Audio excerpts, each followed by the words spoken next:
Vamos comparar? Vamos falar um pouquinho a respeito do carro da Mercedes, Max? Vamos lá, seu O que Calinco. tá Vamos acontecendo? tentar Vai, essa dar é a primeira. maneira suave pro seu Calinco. Só, Lewis Hamilton falou, não estou satisfeito com o carro, ponto. Acho que podemos mudar de assunto já, então? Cara, ninguém tá, né? Tirando o Max Verstappen.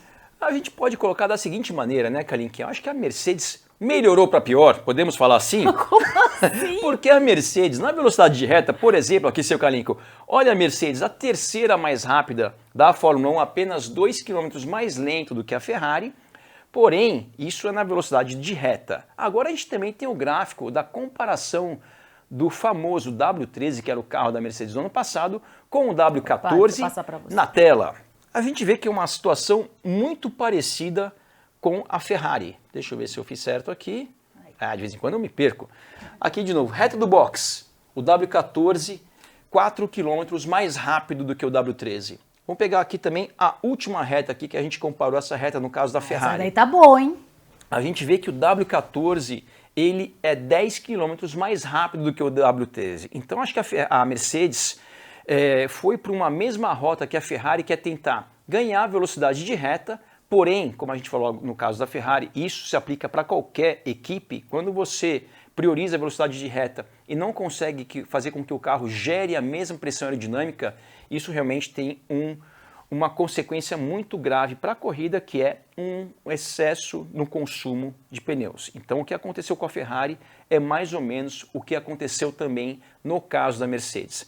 A Mercedes testou uma asa nos testes pré-temporada e já mudou logo para a primeira etapa. A gente tem até algumas imagens. Deixa eu passar aqui. Opa! A gente já organiza aqui, já.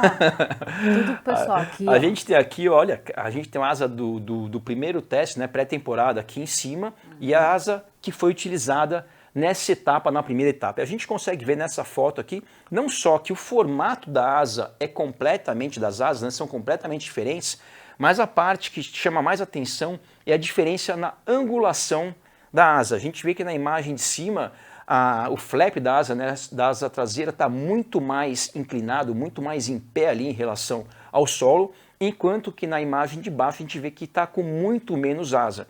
E a consequência disso é, quanto menos asa você tem, mais o carro anda de reta, porém menos pressão aerodinâmica, menos aderência e um maior consumo de pneus ele gera ao longo de uma corrida. Ou seja, aquele coleguinha curioso que fica ali perto do carro do outro, né?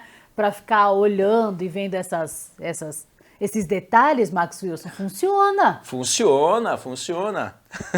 Porque, pô, a gente está analisando aqui uma asa diferente, a gente consegue perceber essa diferença, imagina estando lá, imagina, dá para ver alguma coisinha, dá para tirar, viu? Isso que você falou, né, parceiro? Isso realmente é um grande objetivo da Liberty, né, dessa liberdade, deixar os carros ali mais expostos. Hoje tem uma regra que as equipes têm que deixar os carros na frente do box, que eles falam que é para uma ação ali mais de marketing, mas é justamente para as equipes ali começarem a se copiar e, consequentemente, ter uma Fórmula 1 mais competitiva, que é o que a gente está vendo nessa temporada de 2023. Agora, você trouxe esses dados, né, a respeito do ano passado para esse. No ano passado, a Mercedes, que já não tinha um carro bem criado, né, já não foi um carro que nasceu muito bem, mas 2022, a primeira prova, o Lewis Hamilton ficou na terceira posição. Aí você pensa, pô, Mercedes vai apresentar alguma coisa diferente.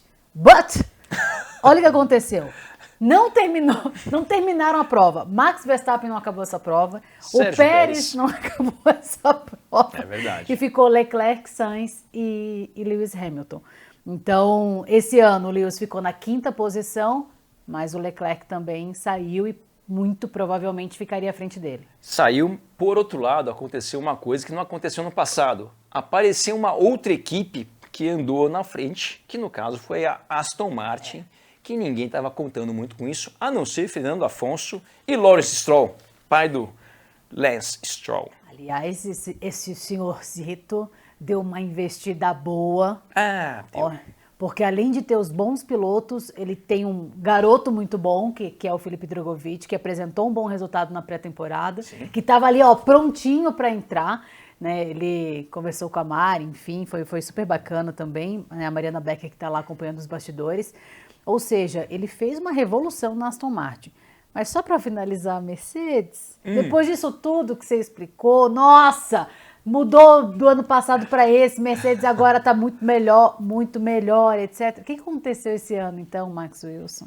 A Mercedes? Com todas essas mudanças. A Mercedes chegou nada mais, nada menos, pessoal, do que quase 1 minuto atrás do vencedor da prova, que é o Max Verstappen. Mais precisamente 51 segundos.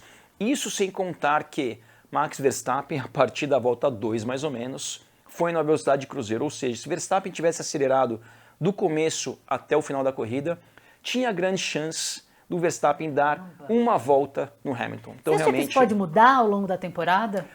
Pode mudar sim, né?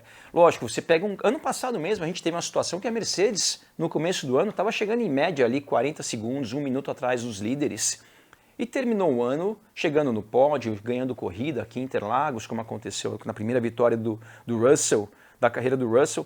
Isso pode acontecer, mas obviamente a gente imaginar que uma equipe que está começando a temporada chegando 1 minuto praticamente atrás do líder, vai lutar por vitórias, vai lutar por campeonato, Mercedes precisa de um milagre, precisa de um plano B, só que a Mercedes, existem rumores que a Mercedes já tem um plano B. E é um plano B assim, você estava lá, conta pra nós.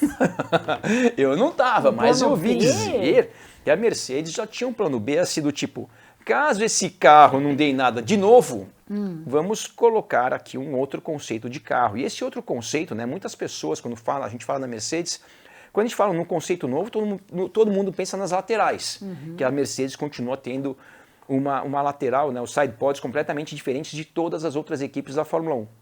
Só que não necessariamente esse seja o problema, ou seria a solução, não necessariamente a solução é mudar os side pods. Os carros não são formados só por side pods, tem uma série de coisas nos carros que influenciam na performance dos carros. Então a Mercedes, pelo que falam, já tem um plano B, e ela vai, se isso é fato, quando ela vai partir para um plano B, só o tempo vai dizer, mas se isso existe, se existe essa possibilidade, eu acho que a Mercedes talvez não deva perder tanto tempo com esse carro atual, porque ano passado a Mercedes na verdade já está 1 ano tendo um conceito de carro mais ou menos parecido com o do ano passado, o carro desse ano não é tão diferente assim em relação ao do ano passado, agora vamos esperar para ver. Eu torço para que a Mercedes se recupere, não só para o palpitômetro do seu carinho, mas também para a gente ver ali esses dois gênios, né, Russell e Hamilton, disputando ali pódios e vitórias com Verstappen e agora também com Pérez e Alonso. Seu Calinco vai ter que começar a mudar esse palpitômetro aí. Olha, deixa eu ver se eu não perdi aqui. O Bruno colocou,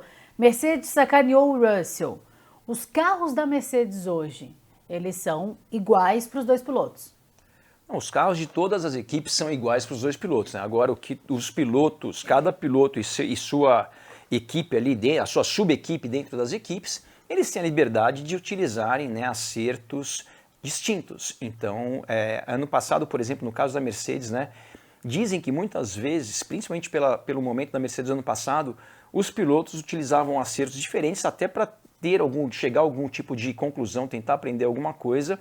Esse ano não sei se está acontecendo a mesma coisa, mas essa liberdade de cada piloto usar seu acerto ali dentro da equipe, isso acontece. Mas os carros são iguais. O Russell que chegou logo atrás. E o Roger colocou aqui, ó. O Hamilton chegou em 5º e ainda continua sendo referência. Interessante. Eu não sei se foi uma cutucada e tal, mas, gente, isso é um cara que ganhou 7 vezes, campeão mundial. Ele poderia ter parado de correr na Fórmula 1. Ele falou, não, eu quero continuar. E quando o chefe de equipe dele, que é o Toto Wolff, fala, Lewis Hamilton vai ganhar um campeonato, nem que eu tenha que empurrar o carro dele. Falou isso? Falou. Pode começar. Ou seja, pode começar. Não, assim, quer dizer, esse cara tem muito respeito dentro da escuderia que ele tá, dentro do lugar que ele tá, e todo o ambiente da Fórmula 1. Não pode ser diferente disso, né? Não, o Hamilton... Não é porque ele não tá no pódio que a gente vai deixar de falar da Mercedes. Não tem como. O Hamilton é um daqueles pilotos, um daqueles raros casos que, independente do que ele vai fazer daqui para frente, os resultados que ele vai conquistar ou não, ele já é um cara que está ali numa situação completamente diferente do normal. Ele é um dos melhores pilotos da história. A gente falou agora há pouco do Alonso, né? A gente fala isso ao longo do Traduzindo F1 desde que começou. O automobilismo é um esporte onde o carro realmente faz uma diferença muito grande. Nunca existiu um piloto que venceu ou que foi campeão com um carro que não era competitivo. A gente viu Schumacher, quando estava no carro competitivo, andou muito bem. Quando não tinha um carro competitivo, não andou tão bem. Hamilton, Alonso, Senna, Prost, dentre outros. Então, realmente, o carro é muito importante, independente do que vai acontecer com o Hamilton esse ano. Para mim, ele é um dos melhores da história da Fórmula 1.